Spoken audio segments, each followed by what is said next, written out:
Share market त्यो बजार हो जहाँ कम्पनीको सानो टुक्रा किनबेच हुन्छ। सबैलाई थाहा छ यो नयाँ कुरा होइन, तर स्टक मार्केटले कसरी काम गर्छ, कसरी स्टक मार्केटबाट हामी फाइनान्शियल फ्रिडम पाउन सक्छौं त भन्ने बारेमा हामी डिस्कस गर्नेछौँ। त्यसैले भिडियो अन्त्यसम्म हेर्नु होला। शेयर मार्केटमा लगानी दुई किसिमको हुन्छ, ग्रोथ इन्भेस्टिङ र भ्यालु इन्भेस्टिङ। ग्रोथ इन्भेस्टिङ भनेको सस्तोमा शेयर किनेर महँगोमा बेच्ने उद्देश्य तपाईको हो भने त्यो ग्रोथ इन्भेस्टिङ हो। भ्यालु इन्भेस्टिङ भनेको स्पेशली डिभिडेन्डको लागि वा कम्पनीको प्रॉफिटमा हिस्सा पाउने उद्देश्यले गर्ने इन्भेस्टमेन्ट हो। भ्यालु इन्भेस्टिङ कम्प्यारेटिभली लामो समयको लागि हुन्छ ग्रोथ इन्भेस्टिङ भन्दा। 1600 शताब्दीतिर द डच इस्ट इन्डिया नामको कम्पनी सयौं पानी जहाजहरू सुन, तेल, खानेकुरा र नयाँ ठाउँको खोजी गर्न पठाउँथे। तर त्यो सजिलो भने पक्कै थिएन। आफ्नो खर्च पुर्याउनको लागि कम्पनीले निजी नागरिकहरू तथा जनतालाई पानी जहाजले ल्याउने सुन लगायतका अन्य नाफाको एक हिस्साको लागि पैसा उठाउन थाले र त्यो पैसालाई प्रयोग गरेर जहाजको यात्रालाई सफल बनाउन लागे। यसो गर्दा जहाजले अझ ठूलो यात्रा गर्न सक्ने भयो। यसो गर्दा कम्पनी र इन्भेस्टर दुवैले नाफा हुन थाल्यो। यसरी जहाजले गरेको फाइदा इन्भेस्टरहरू आफ्नो हिस्सा अनुसार बाँड्न थाले। उनीहरू शेयरको किनबेच, चिया पसल, जहाज छुट्ने ठाउँ बन्दरगाहतिर गर्थे। यसरी जान अन्जानमै द डच इस्ट इन्डिया कम्पनीले शेयर मार्केटको सुरुवात गरेको थियो। त्यसपछि कम्पनीहरूले आफ्नो इन्भेस्टरहरूसँग पैसा उठाउन थाले र बिजनेसलाई एक्सपान्ड गर्न थाले। आजको दिनमा स्टक मार्केटलाई पढाउन बुझाउनको लागि मात्रै धेरै टिभी च्यानल, युट्युब च्यानल, स्कुलहरू खोलिएको पाइन्छ। धेरै स्टक मार्केट रिलेटेड किताबहरू पनि लेखिएको छ। तर आजको मोडर्न स्टक मार्केट पहिलाको भन्दा धेरै जटिल छ।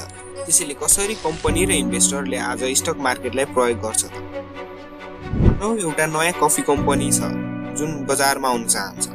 पहिला कम्पनीले ठुलो इन्भेस्टरलाई विज्ञापन गर्छ। यदि इन्भेस्टरहरूलाई कफी कम्पनीको आइडिया मन पर्यो भने उनीहरूले कम्पनीलाई पैसा दिन्छ र कम्पनीको हिस्सेदारी पाउँछ वा कम्पनीको सानो टुक्राको मालिक बन्छ। त्यसपछि कम्पनीले इनिसियल पब्लिक अफरिङ गर्छ जसलाई हामी आइपिओ भन्छौँ। जब कम्पनीको आइपिओ बजारमा आउँछ त्यसपछि त्यो कम्पनीको शेयर जसुकै व्यक्ति वा अरू कम्पनीले पनि किन्न पाउँछ र शेयर किन्ने व्यक्तिहरू त्यो कम्पनीको सानो हिस्साको मालिक बन्छ।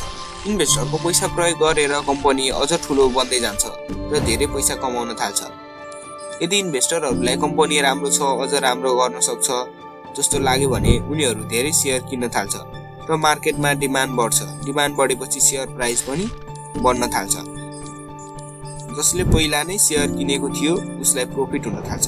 यसरी नयाँ इन्भेस्टरहरूले कम्पनीमा लगानी गर्नाले बजारमा आफ्नो पहुँच बढाउन सक्छ र अझ धेरै प्रॉफिट कमाउन सक्छ। जतिखेर पनि यदि इन्भेस्टरहरूलाई कम्पनी प्रॉफिटेबल छैन, कुनै कारणले स्टक प्राइस तल झर्दैछ जस्तो लाग्यो भने उनीहरूले आफ्नो शेयर बेचिदिन्छ र शेयरको डिमान्ड पनि घट्छ। इन्भेस्टरहरूले शेयर प्राइस तल नझर्दै आफ्नो शेयर बेच्छन् र प्रॉफिट बनाउँछन्।